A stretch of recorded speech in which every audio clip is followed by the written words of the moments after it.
All right, man, peace. So the D-level actor Michael Rappaport has recently started to make quite a name for himself, particularly in the woke circles of the internet, by chiming in on a lot of current events, particularly racially related current events. And as we all know, it's due to his, or those of us who have some context in regards to Michael Rappaport and know about his history, we know that it has to do with the fact that he's what you call, or what was called back in the day, a quote unquote wigger white boy. He's one of these guys who will try to out nigger you. What do I mean by that? He's one of these guys who will try to go back and forth with you and try to see who can quote more hip hop lyrics. And, he's going to call you son and my dude and all this other stuff. Why is that? That's part of a role that he plays.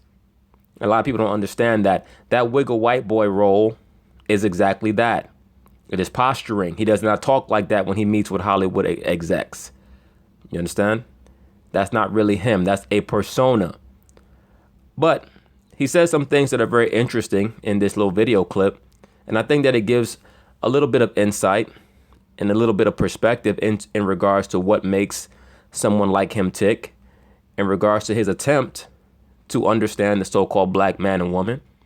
And it also gives some insight into the very strange and tenuous and tempestuous relationship between this form of liberal Caucasian, the wigger white man, and the so-called black man, who most of them now are liberal, and also a lot of them are going into wokeism.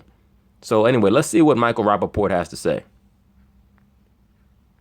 Just listening to, hip hop, it's crazy how many, people out here love hip hop, but hate anything that has to do with actual black people, or they love. No, it's not really interesting, because hip hop is not really that hip hop is not is not a full encapsulation of the so-called black mindset. Back in the 30s and 40s, you had Caucasians who liked jazz, but they still had no problem calling a so-called black man derogatory terms or maltreating him. That's nothing new. In the 50s, you had Caucasians, young Caucasian kids who like rock and roll, and they also had no problem coming against so-called black people. In the 60s and 70s, you had Caucasians who liked Motown and the Philly sound per se, and they still had no problem coming against black people at large. My point is this: an appreciation for certain forms of quote unquote black creativity, that has nothing to do with how much you can respect, vibe with, or understand the issues that so-called black people go through, or the problems that our people have. So I think that the more pertinent thing to understand when you listen to Michael Rappaport is his belief that hip hop culture is black culture, and it's not. Because right now our people don't have a culture. Of these athletes, but then they, are disgusted by their actions, in their protests. That to me is the craziest thing in the world. You would think one hand would sort of, move things forward, but you could love all these black things and then. No, sir. I don't see the relation between people who are caught up in, once again, certain manifestations of quote unquote black creativity, and then co-signing the woke movement, which, when he says white people, he's really talking about conservative Caucasians, because the liberal Caucasians not only are in favor of wokeism and the liberal blacks and their love of chaos, but they're the ones who are crafting and organizing the methodologies to use for the so-called liberal blacks to use. So he's really talking about conservative Caucasians, his issues with the conservative Caucasian. And, he's kind of framing it within his limited understanding of what black culture is to him. To him, as a Caucasian growing up in the 80s and late 80s and going into the early 90s, hip hop to him was a way for him to feel cool and to feel plugged in.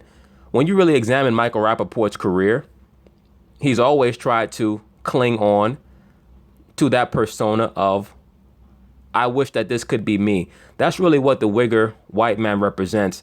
He represents a person who wishes that he could be somebody else. He wishes, when he looks in the mirror, he wishes that he could be a so-called black man.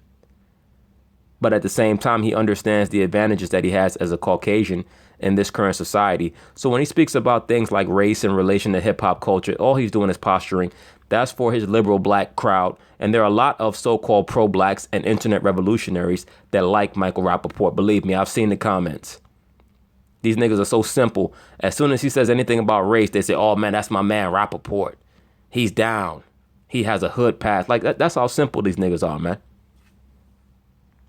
Despise black people. That's crazy to me. You know, racism and race and the conversation about race is very important. It makes me uncomfortable. It makes every. Well, wait a minute. If the conversation is so important, and you just finished saying that people who like hip hop culture should be, should respect the various liberal protests that are utilized by a certain segment of black people today, why does a racial conversation make you feel uncomfortable? You should be very comfortable with it, particularly since you had a black female that you created kids with.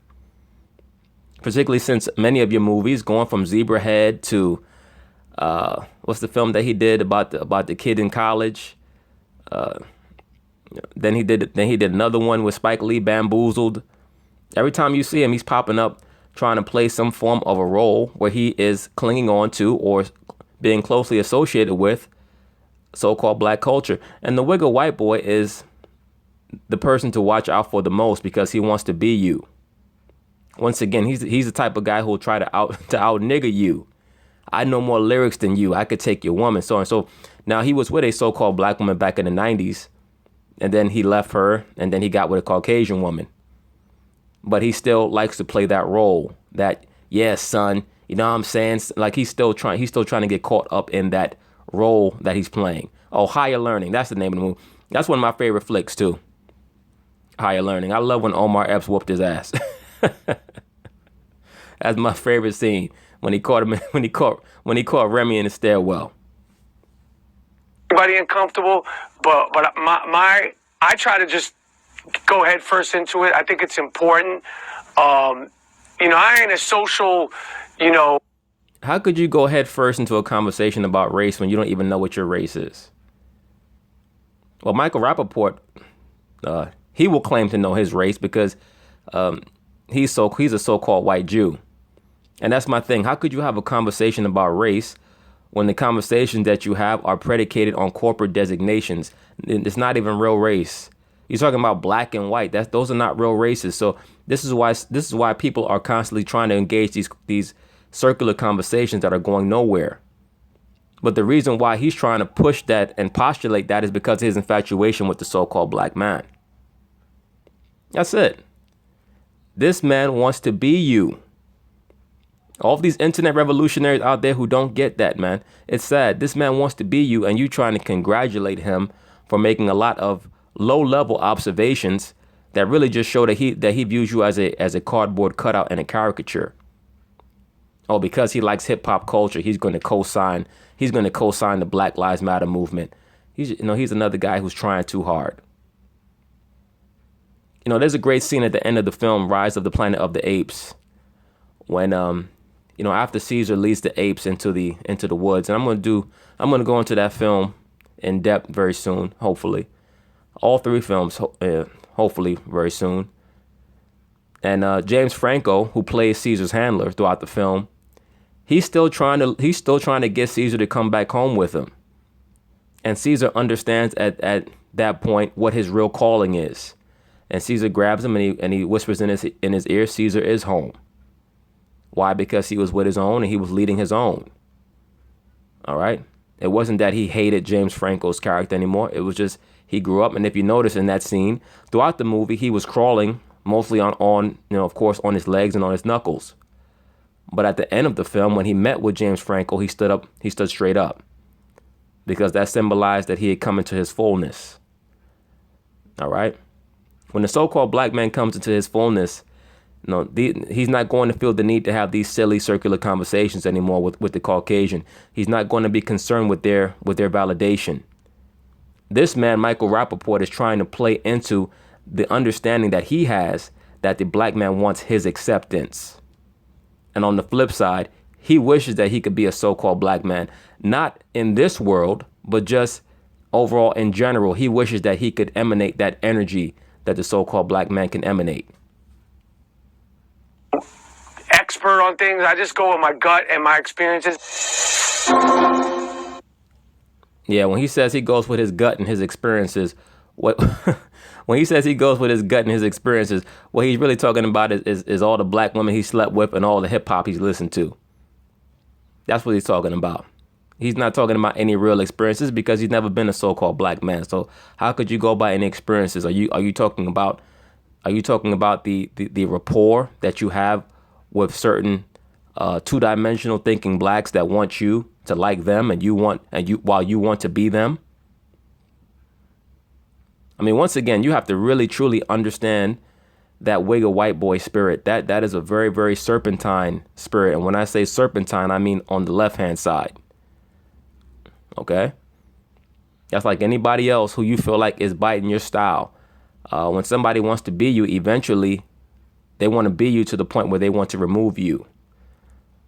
Just like the film, the Talented Mr. Ripley with Matt Damon. I did a video on that, very, very short video, because they snuck in the number 666 to exalt their Luciferian inspiration, the Bacchus. They snuck that. They snuck that little symbol in there, the 666, on the sail of the boat that they were on. But the film, The Talented Mr. Ripley, was about a man played by Matt Damon who became so infatuated with a certain person played by Jude Law that he wanted to be him. I believe his name was Dickie Greenleaf. He wanted to be him. This is the personage of Michael Rappaport. He wants to be the so-called black man. At least he did at one point. Right now, he still loves the energy of the so-called black man. But see, as long as you don't understand who you are as a so-called black man, it gives him the ability to come and try to be you. And I guarantee you, he'd be the same guy, Michael Rappaport, who would try to mock somebody of another quote-unquote race other than Caucasian, who said that they believed and followed the Torah. All right, and I'm not going to try to get into any type of biblical or spiritual conversation on that one. I mean, I'm not even just talking about a so-called black man. I'm just talking about anybody. I guarantee you, he would say, well, that they can do that, but this is really for us. You understand?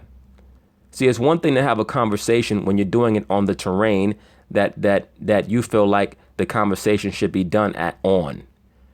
Right? As long as you're having a racial conversation and it is constrained to black and white, then that's one thing. But now when you start talking about culture and real cultural appropriation, which is not what these woke fake pro-blacks talk about, people wearing braids and women getting butt implants, all that little dumb, silly, frivolous shit. I'm talking about real cultural appropriation, like you trying to steal people's history.